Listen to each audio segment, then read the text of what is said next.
Hello મિત્રો, આજે આપણે વાત કરશું ડોક્ટર ભગીરથ અને નેહડાની છોકરીની વાત.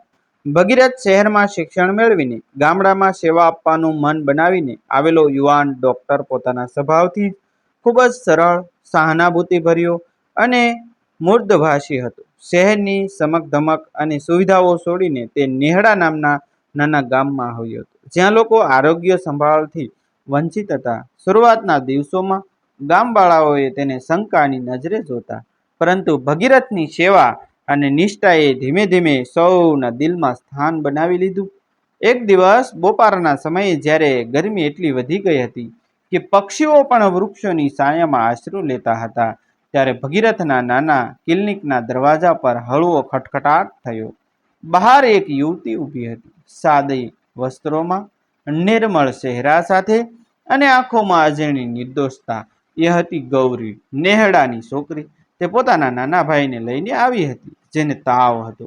ભગીરથે એ ગૌરીને પ્રથમવાર જોયા ત્યારે તેના મનમાં એક અજાણી શાંતિ અને આકર્ષણનો પ્રવાહ વહેતો થયો. ગૌરીની વાતોમાં એક સચ્ચાઈ હતી અને તેના ચહેરા પર એવી નિર્મળતા હતી કે ભગીરથને લાગ્યું કે જાણે કોઈ પુસ્તકની પવિત્ર ગંધ કથા વાંચી રહ્યો હોય. ગૌરી પણ ભગીરથના વર્તનથી પ્રભાવિત થઈ. શહેરના ડોક્ટરો વિશે તેણે ઘણી વાર્તાઓ સાંભળી હતી, પરંતુ ભગીરથમાં તેને એક અલગ જ માનવતા દેખાય. આ રીતે તેમની મુલાકાતો વધવા લાગી. ગૌરી ક્યારેક પોતાના ઘરના કોઈને લઈ આવતી, તો ક્યારેક માત્ર દવા લેવા, પરંતુ હકીકતમાં બંનેને એકબીજાને મળવાનું બહાનું જ જોતું હતું. વાતો ધીમે ધીમે વધતી ગઈ. શરૂઆતમાં માત્ર આરોગ્યની, પછી ગામની અને પછી જીવનની. ગૌરીએ ભગીરથને પોતાના જીવન વિશે કહ્યું, ગરીબી, પરંપરાગત બંધનો અને સમાજના નિયમો. ભગીરથે પણ પોતાના સપનાઓની વાત કરી, એક એવો સમાજ બનાવવાનો જ્યાં કોઈ ભેદભાવ ન હોય, જ્યાં દરેકને સમાન તક મળે. આ વાતોમાં બંને વચ્ચે એક અજોડ જોડાણ ઊભું થયું. પરંતુ પ્રેમનો માર્ગ ક્યારેય સરળ નથી હોતો. ગામમાં લોકોની નજરો બદલાવા લાગી. ડોક્ટર અને ગામની છોકરી, લોકો વચ્ચે ચર્ચાઓ શરૂ થઈ. ગૌરીના પરિવારને પણ આ વાતની જાણ થઈ. તેમના માટે આ સ્વીકારવું સહેલું નહોતું. તેઓએ ગૌરીને સમજાવવાનો પ્રયાસ કર્યો કે આ સંબંધ સમાજ સ્વીકારશે નહીં. ભગીરથ માટે પણ આ સ્થિતિ મુશ્કેલ બની ગઈ. એક તરફ તેનું કર્તવ્ય, ગામની સેવા, અને બીજી તરફ તેનો પ્રેમ. તે ઘણીવાર વિચારતો કે શું તે ગૌરીને આ મુશ્કેલીઓમાં ખેંચી રહ્યો છે. એક સાંજ સૂર્યાસ્તના સમયે જ્યારે આકાશ લાલ રંગથી રંગાઈ ગયું હતું, ભગીરથ અને ગૌરી ગામની બહારના ખેતરમાં મળ્યા. પવનમાં એક અજાણી શાંતિ હતી. ગૌરીએ ભગીરથની આંખોમાં જોઈને કહ્યું, તમારો સાથ મારા માટે બધું છે, પરંતુ હું મારા પરિવારને દુઃખી નથી જોઈ શકતી. આ શબ્દ ભગીરથના દિલમાં ગૂંજી ઉઠ્યા. તે સમજી ગયો હતો કે પ્રેમ માત્ર મળવાનું નામ નથી, પરંતુ ત્યાગ અને સમર્પણ પણ છે.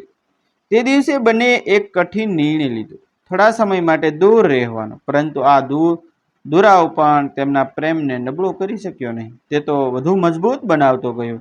સમય પસાર થયો. ભગીરથની સેવા અને નિષ્ઠાએ ગામના લોકોના વિચારોમાં પરિવર્તન લાવવાનું શરૂ કર્યું. તેઓએ જોયું કે આ યુવાન ડોક્ટર માત્ર પોતાનો નહીં, પરંતુ સમગ્ર ગામનો છે. ધીમે ધીમે લોકોના મનમાં તેની માટે માન અને સન્માન વધવા લાગ્યું. એક દિવસ ગૌરીના પિતાને ગંભીર બીમારી લાગી. આખું પરિવાર ચિંતામાં હતું. ત્યારે ભગીરથે દિવસ રાત મહેનત કરીને તેમને બચાવ્યા. આ ઘટના પછી ગૌરીના પરિવારનો દ્રષ્ટિકોણ છે એ બદલાઈ ગયો.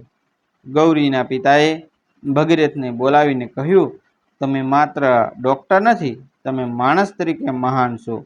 જો ગૌરીને તમારો સાથ ગમે છે તો મને કોઈ વાંધો નથી. આ શબ્દ સાંભળીને ભગીરથની આંખોમાં આંસુ આવી ગયા.